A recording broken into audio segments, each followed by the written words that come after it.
Hi everybody, so we're here at the Health and Wellbeing Week. It's the connectivity event at Corbin Road. We've got lots of stands here sharing information and tips on health and wellbeing in the Dudley area and the services the workforce can access.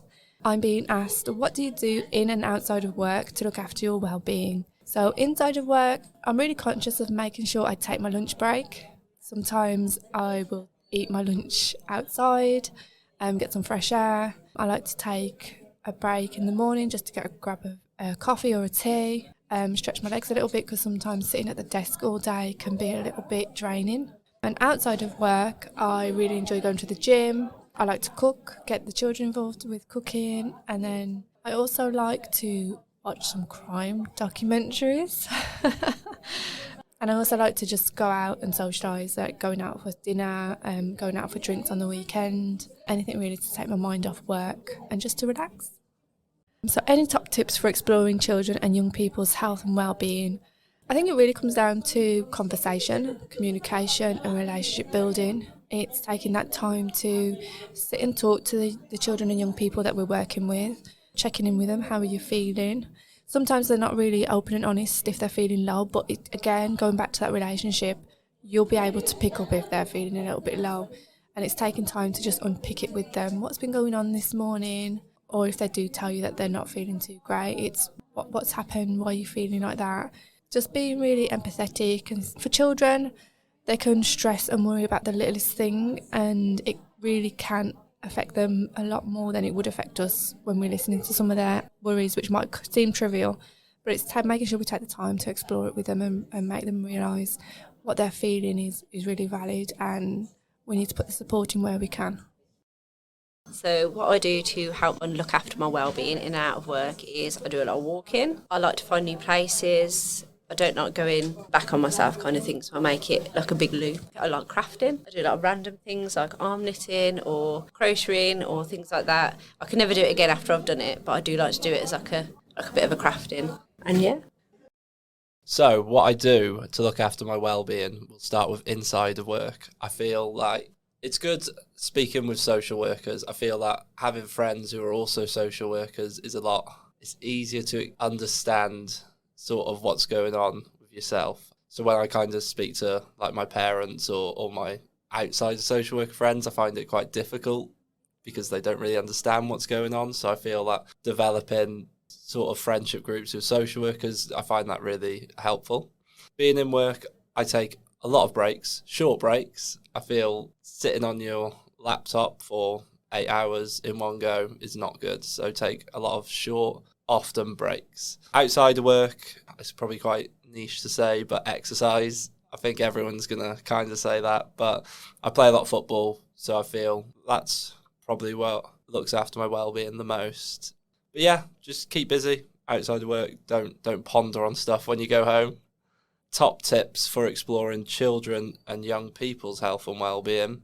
I use the worry monster with younger children. I find it more difficult when the children are like adolescence age. I know I'm in the family safeguarding team now, but there's still children I'm working with who are in the adolescence age. But yeah, emotion cards are something I use a lot. I think direct work, if somebody, it's their first time having a social worker, you could use like the Free Houses model, but I feel that a lot of the children who I work with, it's not that I'm not their first social worker, and I kind of don't want to do repetitive direct work with them. So it's always worth just going on like the social work toolbox, and trying to find new models. But each child's different, and I feel that you need to know them a bit before you can start going into that deep emotional work. So for myself, outside of work, I've recently, only very recently, started to do lots of self-care. So I've joined a boxer-size class that I do once a week, and I've also started to do pole fitness, which I've only done now for 4 weeks, once a week. So I'm still at the very beginning, covered in bruises. But yeah, doing that has just sort of made me, I'd kind of forgotten who I was because I was so into my work. I've got children myself as well, and sort of things were falling by the wayside just at home, really, because I was so, well, the job is the job. So I was like, I need to fix up. So basically, yeah, started to just make more time for my children and myself and my partner, and I feel so much better for it. You know, even just on an evening, having a bath once the kids are in bed, you know, having a little pamper, putting a face mask on. Yeah, so just making sure that put yourself before anything else, really, because if you're no good to yourself, you're no good to anybody else, which includes being a parent, being a social worker, you know, being part of a family. If you're no good to yourself, no good to anybody else, are you? So yeah, make sure I look after myself. So the things I like to do outside of work to look after my own well-being, I would say I like reading. I've got a Kindle. I like to read stories about werewolves or vampires, just anything that's not in the real world, really, just to get away from it all. I like to go running. I do running of a night time. I'll do like 3 miles. Sometimes I might do a bit further. But I like spending time with my family, with my friends.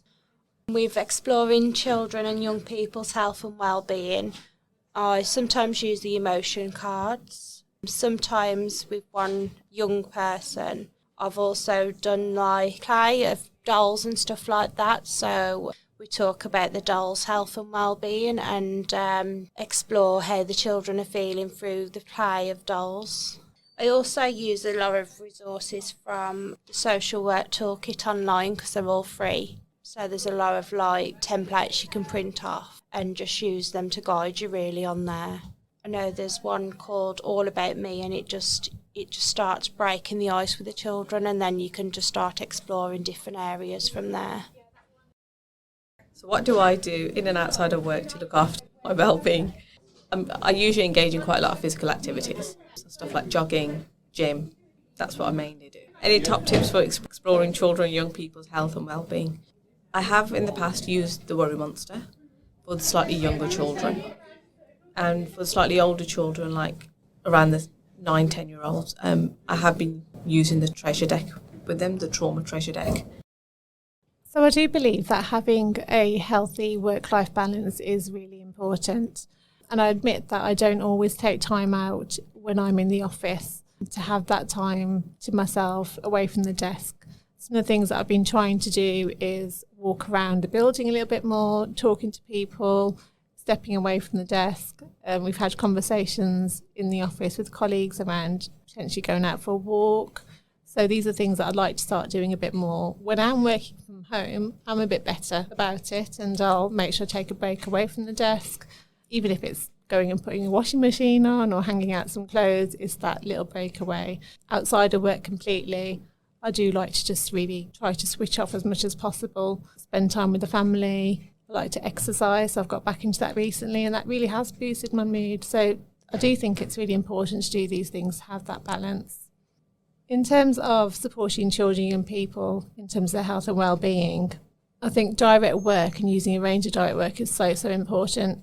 We've got so much at our fingertips in terms of the internet, so it's really easy to find tools, speaking to our colleagues, within team meetings, finding out what other people are using. You know, we know conversation is great, but not every young person wants to sit and talk. So thinking about using, you know, when you're having conversations, using fidget toys and stress balls to enable them to feel a bit more relaxed. I've always really liked, and I know some might think it can be a bit of a checklist, but it's about the conversation you have around it. But there's the Adolescent Wellbeing tool, which is a Department of Health questionnaire and scale. But what I like about it is it enables you to ask questions that you wouldn't always feel comfortable asking. So you ask the question, but not just that, you then have a conversation off the back of it around why they might be feeling that way. And there is a bit of a scoring guideline as well, which does help because it helps you think about what other services you can link in with to support them.